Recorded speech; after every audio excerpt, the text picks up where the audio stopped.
Oi, meu nome é Lindiane e nessa apresentação eu vou falar um pouco a respeito de algumas técnicas de análise química. Então, serão apresentadas as técnicas de espectroscopia de emissão e absorção atômica e espectroscopia de fluorescência de raio-x. Falando um pouquinho então sobre as análises químicas, elas podem ser quantitativas ou qualitativas e são imprescindíveis para a pesquisa, para o desenvolvimento e também na indústria. Eu tenho métodos tradicionais, que são um pouco mais caros e dispendiosos, são mais demorados, e também hoje em dia se ocupam muito métodos instrumentais, que são técnicas que ocupam equipamentos cada vez mais eficientes. E com isso eu tenho limites de detecção muito mais baixos, eu amplio a gama de materiais analisados, então hoje eu posso analisar amostras líquidas, sólidas, mais viscosas. Eu tenho um menor tempo de resposta analítica, então os resultados saem muito mais rápido e com muito mais precisão. Eu tenho uma redução do custo e, como eu falei, uma maior confiabilidade nesses resultados. Nessa apresentação eu vou falar sobre os métodos instrumentais de espectroscopia de absorção atômica, de espectroscopia de emissão atômica e também por plasma e fluorescência de raio-x. Então, como introdução, vamos falar um pouquinho sobre os fundamentos dessas técnicas, né? Então, essas técnicas analíticas instrumentais, elas se baseiam em um mesmo princípio, que é a excitação do átomo, o elemento a ser dosado, e a quantificação da resposta obtida, seja por emissão ou absorção atômica.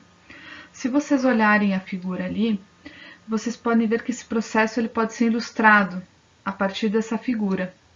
Então, quando eu tenho um átomo que está aqui representado no estado fundamental, os elétrons vão ocupar estados de energia mais baixos, mais perto do núcleo. Em meio gasoso, esses átomos são capazes de absorver radiação de comprimento de onda característico. E então vão ocorrer transições eletrônicas do estado fundamental para estados de maior energia. Então o elétron passa a estar em um estado excitado. Ao receber a energia com comprimento de onda característico, esses elétrons absorvem essa energia. Então, e passam para níveis mais altos. O tempo em que vão permanecer nesse estado de energia mais alta é limitado. Seu retorno ao estado fundamental vai resultar na emissão de um fóton de radiação. Então, se esse elétron ele recebe muita energia, ao retornar ao estado fundamental, ele pode passar por diferentes estados, ou seja, diferentes níveis, né? E, consequentemente, eu vou ter mais emissões. Então, os espectros de emissão são muito mais complexos. Então, aqui, transições do estado excitado para o fundamental podem passar por outros estados e esses espectros serão muito mais complexos. Então, ainda falando um pouquinho sobre as técnicas, a espectroscopia de absorção vai medir a absorção da energia, a espectroscopia de emissão vai medir a emissão. E dentro da espectroscopia de emissão eu tenho a fotometria de chama, que é a mais simples, e quando eu uso uma elevada energia para fazer a excitação desse elétron, desse átomo, para levar esse elétron a um nível ainda maior de energia, eu tenho a espectroscopia de emissão baseada em fontes de plasma. Então, a absorção atômica, a técnica surgiu na década de 50, né, possibilitando a dosagem de muitos metais em solução. Então, eu consegui analisar muitos elementos em solução. Ela veio substituir aquelas operações de titulação, de gravimetria, de colorimetria, no caso.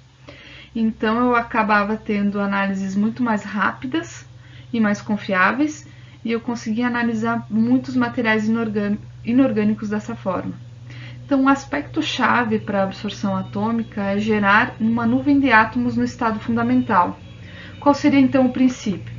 Primeiro eu preciso nebulizar essa solução, e então esse solvente vai ser evaporado, vai restando apenas as partículas sólidas do soluto. Essas partículas sólidas, com a temperatura, se volatilizam, dissociam-se em átomos e moléculas e íons. Os átomos neutros são excitados pela transferência de energia térmica da chama, e quando eles vão retornar ao estado fundamental, como a gente já conversou e já viu nos slides anteriores, eles vão emitir fótons de luz. Então, essa quantidade de luz que vai ser absorvida vai ser proporcional ao número de átomos no estado fundamental presentes na chama. E então, para as duas técnicas de absorção e emissão, eu vou utilizar o mesmo princípio. Porém, quando eu estou utilizando a técnica de emissão, eu vou medir a quantidade de luz emitida. Por isso que na fotometria de chama ela não é tão sensível. Ela é sensível a apenas a alguns elementos de número atômico menor. Já no caso da absorção atômica, além da excitação que ocorre pela chama, eu tenho uma fonte externa de energia, com uma energia característica do elemento que eu quero quantificar. Então, falando um pouquinho da configuração do equipamento de espectroscopia de absorção atômica. Então, em um equipamento desse tipo, eu preciso de uma fonte de radiação de comprimento de onda característico, que seria a lâmpada de cátodo oco, e um sistema de atomização, que seria o queimador, onde eu tenho a produção da chama. Então, o aparelho de absorção vai ser constituído basicamente por isso, um sistema de nebulização e vaporização, que é da onde eu vou inserir a amostra na chama, a fonte de energia, que é a chama, para ocorrer a atomização e excitação dos elementos, e uma fonte de emissão de linhas de ressonância, que seria a lâmpada de cátodo oco. E, por fim, um sistema de detecção, para ler a resposta ao experimento. Oi, meu nome é Lindiane e nessa apresentação eu vou falar um pouco a respeito. Essa fonte de excitação vai ser uma lâmpada de cátodo oco, né, que é um cilindro de vidro ou quartzo preenchido com gás inerte a baixa pressão. Por que eu uso essa fonte de radiação? Porque uma grande parte dos átomos no estado fundamental não vai ser suscetível a outra fonte de energia presente no sistema. Então eu vou precisar de um feixe emitido pela lâmpada de cátodo oco. E ela vai ser específica para cada elemento. Eu posso observar um esquema de como é uma lâmpada de cátodo oco, né? O cátodo ela é feito com um elemento a ser analisado, então para cada elemento que eu for analisar por absorção atômica, eu vou ter que ter uma lâmpada específica. Então, se eu vou estar quantificando alumínio, eu vou ter que ter uma lâmpada cujo cátodo tem alumínio, e assim por diante. Isso torna essa análise um pouco mais dispendiosa no sentido de leituras, porque eu vou analisar elemento por elemento. Então, por mais que eu tenha uma solução com diferentes elementos, como eu tenho que usar uma lâmpada específica para cada elemento, então eu vou ter que fazer essas quantificações em separado. E a absorção dessa luz produzida pela lâmpada, ela vai ser proporcional à quantidade de átomos presentes, né? Então ela vai guardar uma correlação linear com a concentração dentro das faixas determinadas. Então, em relação à amostra, é muito importante eu preciso de calor para volatilizar essa amostra e converter os componentes em átomos e íons. O calor que é gerado, ele pode ser a partir de uma chama ou um forno de grafite. A absorção atômica por chama pode analisar apenas soluções. Já a absorção atômica com forno pode analisar soluções e amostras sólidas. Falando um pouquinho sobre a chama, né? Para produzir a chama que vai queimar, que vai excitar esses elementos e vaporizar a amostra, eu preciso ter um combustível e um oxidante. Normalmente eu tenho um gás combustível como acetileno ou gás natural e oxidantes como ar, oxigênio e óxido nitroso. Dependendo da mistura, eu vou ter diferentes temperaturas. Então, o objetivo dessa chama vai ser levar a amostra de líquido a vapor, possibilitar a decomposição dessa amostra em átomos ou moléculas, levar essa amostra a um estado excitado e a temperatura da chama sempre deve ser superior a 2000 Kelvin. Então, eu posso analisar soluções com uma faixa de concentração de elementos em torno na faixa de miligramas por litro, né? Por que essa faixa típica? Porque eu tenho alguns problemas, como baixa eficiência do processo de introdução da amostra, eu tenho diluição da nuvem atômica nos gases, eu tenho gradientes de temperatura e composição química na chama, então a temperatura e a composição na chama não vai ser homogênea. Eu tenho um tempo de residência dos átomos na zona de observação, então isso faz com que a absorção atômica não seja tão sensível quanto outras técnicas que também vão ser apresentadas aqui. Aqui ainda alguns fatores, né? Por exemplo, para absorção atômica, o analito deve estar em solução, então ele não consegue analisar amostras sólidas, eu tenho que fazer uma abertura da amostra.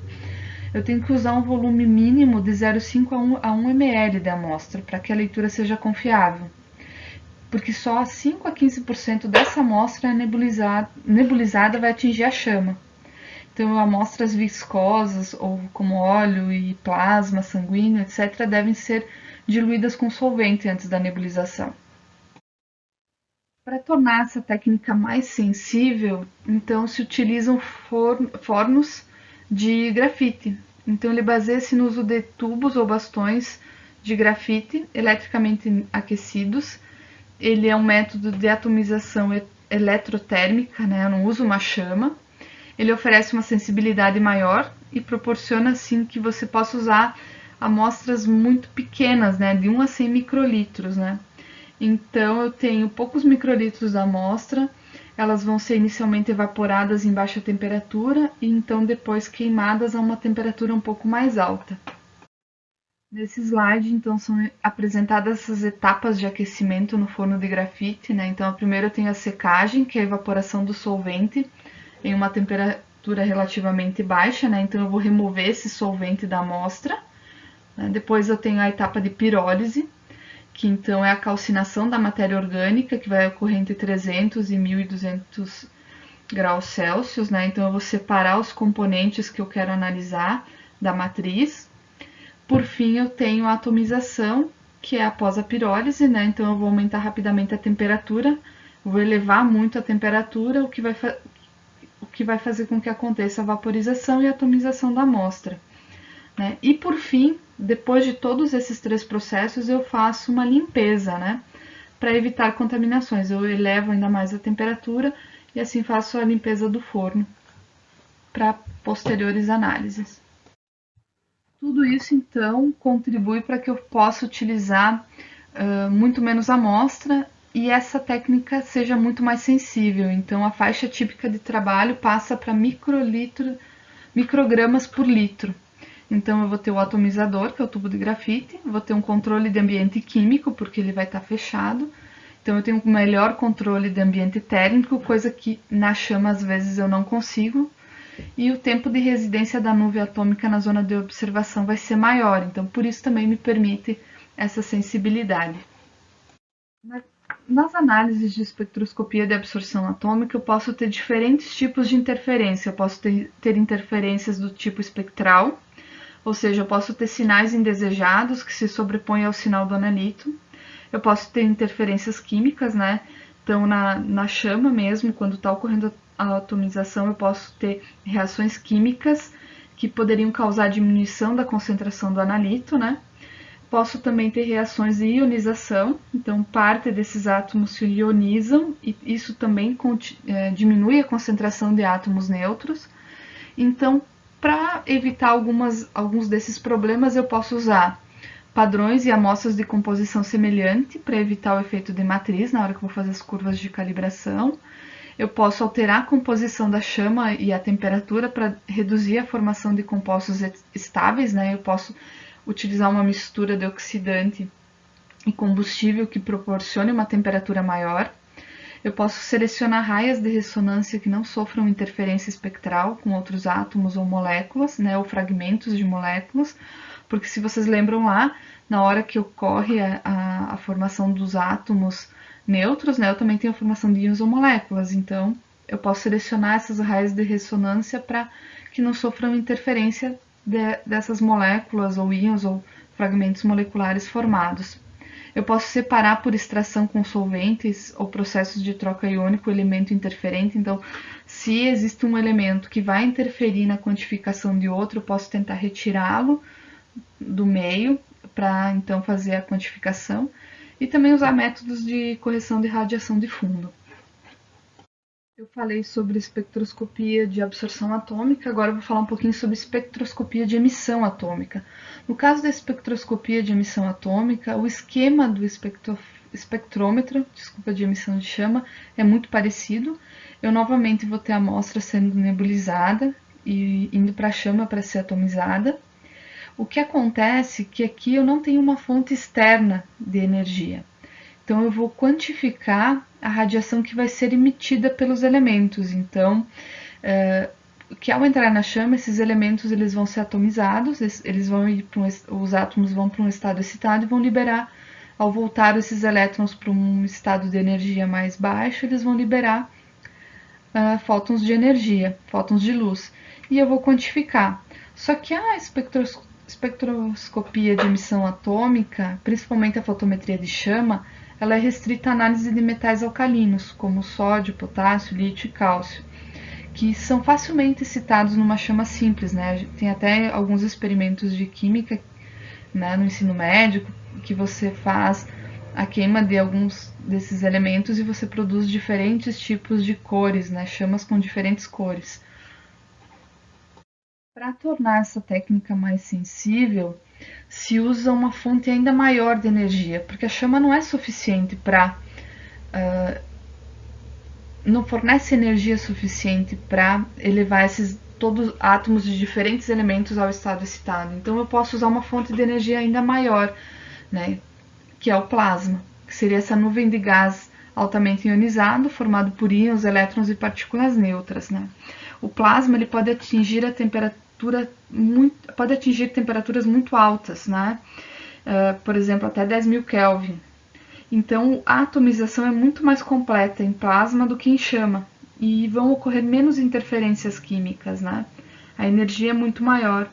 Então, esses elétrons vão passar para níveis maiores de energia e, ao retornar, eu vou ter muito mais transições e, consequentemente, mais emissões. Então, é muito mais fácil quantificar esses elementos. Aqui nesse slide eu apresento algumas figuras, né, algumas imagens ilustrativas, né, das fontes de plasma, né, só a nível de...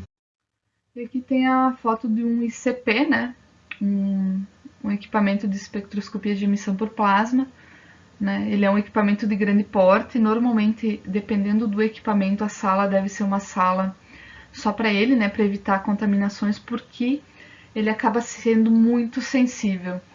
Ele vai detectar traços dos...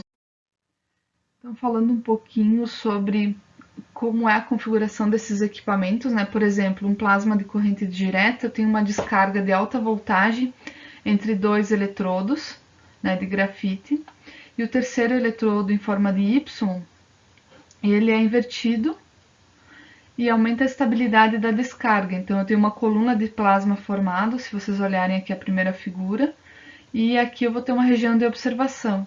E a amostra vai ser carregada por uma corrente de argônio. Isso, o uso desse argônio é que também encarece a análise. Então, a análise de ICP ela é uma análise muito mais cara do que uma análise feita numa absorção atômica. Porém, ele é muito mais sensível, né? Então, a injeção da amostra ela é feita utilizando um sistema de bomba peristáltica, né? Então, essa amostra vai ser injetada no plasma quente por um sistema nebulizador de baixa vazão, né, utilizando uma bomba peristáltica. E quem vai carregar essa amostra é o gás argônio. O que torna esse equipamento muito interessante e muito eficaz e muito rápido são os detectores, né? Então, por exemplo, um espectrômetro de multicanal, ele vai medir simultaneamente ou quase, as intensidades das linhas de emissões para um grande número de elementos. Então, eu posso analisar simultaneamente vários elementos, até 25 ou mais elementos, de uma só vez. Porque justamente a radiação, o feixe de radiação vai passar por uma rede de difração e eu vou ter fotomultiplicadores onde cada um vai analisar um elemento. Já no espectrômetro sequencial, eu também consigo analisar vários elementos num tempo curto, só que ele vai analisar um elemento por vez. Então, geralmente, eles são programados para mudar de linha de um elemento para outro, permanecendo num intervalo de tempo suficientemente longo em cada uma dessas linhas para medir a intensidade e conseguir quantificar. Né? Mas mesmo assim, esse tempo suficientemente longo é um tempo muito curto, porque o equipamento é bem sensível. Nesse slide aqui, no caso, vocês têm algumas vantagens e desvantagens da técnica usando plasma, né, na espectroscopia de emissão por plasma. Né. A primeira das vantagens é a rapidez, a segunda o baixo limite de detecção, né, ela consegue determinar vários elementos de uma vez. Eu consigo minimizar ou ser totalmente livre de interferência química, de efeito matriz. Não é sujeito a erros ou de vício. Pequena quantidade de amostra, fácil uso. Porém, ele tem algumas desvantagens, né? É uma técnica destrutiva. Alguns traços podem interferir, né? Posso ter interferências na determinação de alguns elementos traços, desculpa. E eu tenho que fazer determinação em soluções, né? Não consigo fazer análise em materiais sólidos. Eu tenho que fazer uma abertura da amostra e tenho que ter muito cuidado porque eu não posso usar qualquer ácido. Como a produção do plasma ela é feita numa tocha de quartzo, que tem quartzo muitas vezes, se eu fizer a abertura da amostra numa solução de ácido fluorídrico, esse ácido vai atacar aonde se produz, ou o quartzo presente no equipamento, né, nas peças do equipamento. Então, esse é um dos problemas também na hora de analisar. E tem um custo geralmente elevado. Então, para análise em absorção atômica ou em CP, eu preciso muitas vezes preparar as amostras. Então, eu tenho vários caminhos de preparo de amostra, né? Então, eu posso fazer uma pirólise úmida, que trata-se da digestão ácida da amostra, né? Eu posso usar misturas de ácidos ou diferentes ácidos puros, dependendo do método que eu estiver usando, né? Eu uso principalmente o fluorídrico quando eu tenho que decompor silicatos, né? Por exemplo, zeólitas, que são aluminosilicatos, para abrir a amostra eu preciso usar ácido fluorídrico. Eu posso também usar o método de fusão. Então, a amostra mais um fundente são tratados a elevada temperatura, né, em mufla, e depois o sólido é lixiviado com ácido apropriado. Então, os sais produzidos nesse procedimento é que pode ser um problema, né? Então, eu posso ter sais ali que vão mascarar a quantidade real de analito que eu tenho.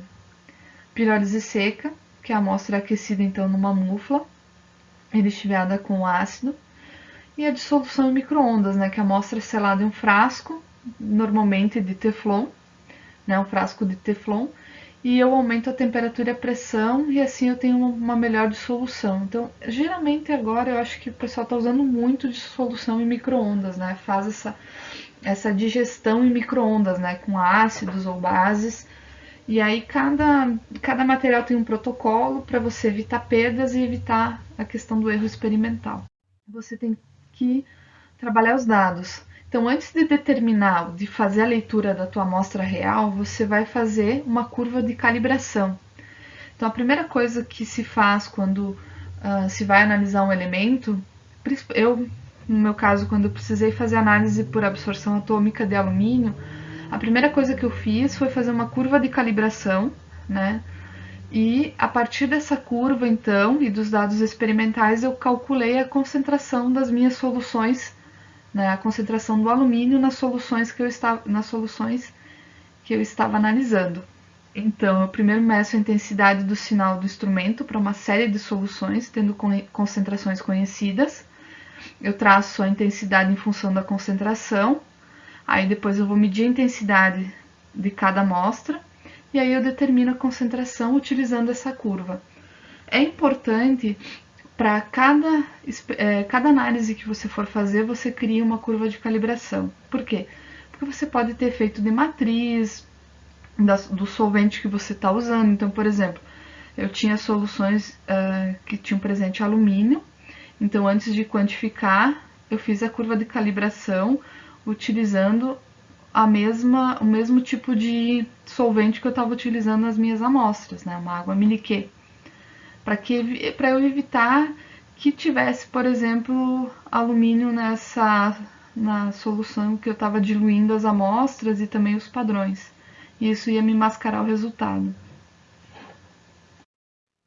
Então, aqui alguns exemplos de aplicação dessas técnicas, né? Então, quando eu faço síntese de zeólitas ou materiais mesoporosos a partir de fontes alternativas, tipo cinzas do carvão, argilas, crisotila, né? Eu preciso saber quanto de alumínio e silício eu tenho nesses materiais, porque a partir disso eu vou calcular quanto é necessário de cada um desses materiais para produzir um determinado material, como uma zeólita. Então eu analiso esses materiais, né, para ver essa composição e a partir dela eu posso calcular quanto eu preciso de cada material para produzir uma zeólita, um mesoporoso. Eu também analiso esses materiais em relação à aplicação, né, como suporte. Então, quando eu impregno metais ou pilarizo uma argila, eu tenho que saber quanto de metal eu suportei. Como é que está esse alumínio nessas argilas polarizadas, né? Qual é a concentração? E também na produção de zeólitas com substituição de silício, por exemplo, ou alumínio por outros átomos, eu tenho que saber, ok, eu fiz uma zeólita em que eu quis substituir o alumínio por galho. Eu consegui incorporar galho ou não, ou titânio, certo? Então a análise química é uma das principais análises. Eu sempre sigo a ordem na minha trajetória acadêmica, sempre tive bem presente essa ordem, DRX, depois análise química. Aí você vem com as outras técnicas mais aprofundadas ou mais específicas. Então aqui nesse slide tem um roteiro, um exemplo de preparação de amostra, né? No caso de uma argila, utilizando a espectrometria de chama, eu consigo determinar sódio, potássio e lítio. Usando a absorção atômica, eu vou determinar o magnésio, cálcio, ferro, titânio, manganês, silício e alumínio. O sobrenadante do processo de eliminação de óxido de ferro pode ser usado para determinar ferro, alumínio e silício. Então, se eu fizer um processo de eliminação de óxido de ferro, eu posso também quantificar esses elementos. Né? Aqui tem um passo a passo de como seria essa abertura de amostra, para se ter uma ideia do trabalho que dá. Então eu sigo essa rotina, pego a argila seca e vou vou tentando dissolvê-la com misturas de ácidos, né? Até ao final eu conseguir uma solução onde eu tenho esses elementos para quantificação por absorção.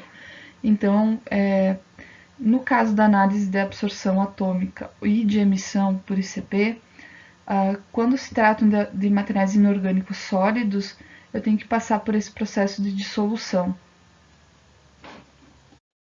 O bom é que hoje já existem técnicas em que eu posso analisar esses sólidos, né, de uma maneira mais eficiente e não destrutiva.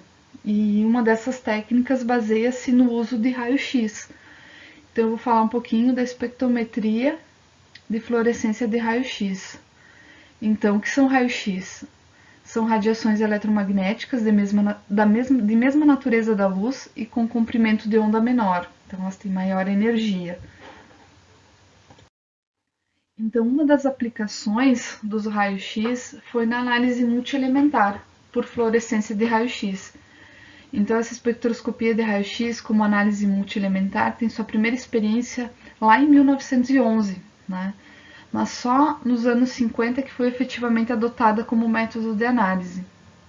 Né? Então eu tenho diferentes contribuições no campo de detectores e etc., o que tornou melhor a resolução dessas técnicas e desenvolveu ainda mais esse tipo de análise. Então, por definição, a espectroscopia por fluorescência de raio-x é um processo de fluorescência, porém induzido por uma radiação altamente energética, que é o raio-x. Então, se vocês olharem ali a animação, né, eu vou incidir o raio-x na amostra, ele vai fazer com que um elétron fique excitado e seja ejetado do átomo, e então um elétron de uma camada de maior energia vai liberar energia como fluorescência e vai tomar o lugar desse elétron num estado de menor energia, certo? Ele é um pouco diferente do que a gente viu no caso da absorção e emissão, porque a energia utilizada naquele caso não é tão alta, mesmo utilizando plasma. Eu vou ter apenas uma excitação do elétron, ele passa para um nível de maior energia e ao voltar ele vai emitir fótons de luz. Nesse caso, como o raio-x é muito energético, ele vai fazer com que um elétron seja ejetado, e aí então elétrons de camadas de mais alta energia vão ocupar o lugar desse elétron, liberando a radiação de fluorescência. E acho que o grande ponto dessa técnica é que ela é não destrutiva, né? E eu consigo obter informação qualitativa e quantitativa de elementos de berílio a urânio. Então eu consigo analisar vários elementos. Então eu vou expor amostras, tanto na forma de pó, sólidas ou líquidas, a um feixe de radiação, para que ocorra a excitação, então depois a detecção da radiação fluorescente resultando dessas interações. E a matriz analisada pode ser tanto mineral ou orgânica. E uma grande diferença entre DRX e FRX, né, a técnica de difração de raio-x e a técnica de fluorescência de raio-x, é que a técnica de difração de raio-x vai quantificar as espécies cristalinas. A técnica de fluorescência de raio-x vai quantificar os elementos por comparação de padrões, né? Então, eu não deixo de utilizar padrões nessa técnica. E a difração de fluorescência de raio-x, desculpa, basicamente ela se divide em duas variantes, né? O uso de espectrômetros por dispersão de comprimento de onda e o uso de espectrômetros por dispersão de energia. Então, dependendo do tipo e arranjo da detecção da energia, eu posso ter dois tipos de equipamentos. Então, os equipamentos do tipo de dispersão de comprimento de onda, eu tenho esse tipo de configuração. Então, eu vou usar um cristal difrator para, através do comprimento de onda, caracterizar o raio-x de fluorescência. Então, o detector ele vai registrar somente um único número específico de fótons de raio-x a um dado comprimento de onda. Então, somente uma pequena parte do espectro vai incidir no detector. Então, ele vai ter uma sensibilidade menor para elementos leves. Então, eu vou ter um feixe primário, ele vai incidir na amostra, ele passa por um dispositivo de difração e apenas um número específico de fótons a um dado comprimento de onda vai chegar até o detector. Já quando eu tenho um equipamento de fluorescência de raio-x por energia dispersiva, eu tenho um detector que tem a função de separar as diferentes energias, não que são próximas, vamos dizer assim, e contar esses fótons simultaneamente. Então, eu vou ter a incidência do feixe primário sobre a amostra, aí eu vou ter a produção da radiação de fluorescência, né? E ela vai passar direto para o detector, e ele que vai separar as diferentes energias. Então, esses equipamentos do tipo EDS ou EDX, eles são mais compactos e de menor custo, né? E a instrumentação é mais simples. E ele vai registrar simultaneamente todo o espectro de raio-x. E essas medidas podem ser realizadas em tempos mais curtos, né? Outro tipo de equipamento é o TXR, que seria a espectrometria de fluorescência de raio-x por reflexão total. No caso aqui, o feixe primário ele vai incidir num ângulo muito próximo de 0 grau. Então, ele vai ter alta sensibilidade e vão ser capazes de analisar concentrações na faixa de ppb e ppm, né? Então, eu vou ter aqui a amostra depositada em um disco polido, né? Ele pode ser muito usado para filmes, por exemplo, né? E ele vai medir toda a radiação que vai ser emitida como fluorescência. Quais as vantagens da técnica de FRX, né? De fluorescência de raio-x? Então, ela é uma análise rápida, então eu posso analisar vários elementos simultâneos, né? Na faixa de ppm. Ele permite a análise de amostras líquidas, sólidas ou em pó, dependendo da configuração do equipamento e dos porta-amostras, né? Ela é não destrutiva, a não ser que eu faça pastilha. Então, ela só não vai ser destrutiva dependendo da configuração do equipamento. Se eu tiver que fazer uma amostra, se eu tiver que transformar a amostra em uma pastilha fundida ou numa pastilha simples, eu não vou conseguir recuperar essa amostra, né? Então também a parte de não ser destrutiva depende da configuração do equipamento, depende também da sensibilidade que você vai ter. As análises podem ser feitas em diferentes quantidades, saliento aqui, depende da configuração do equipamento. E posso realizar várias análises simultaneamente, né? Consigo analisar vários elementos e eu posso ter vários porta-amostras, né? Como é o caso do equipamento que está no Lab PMOL.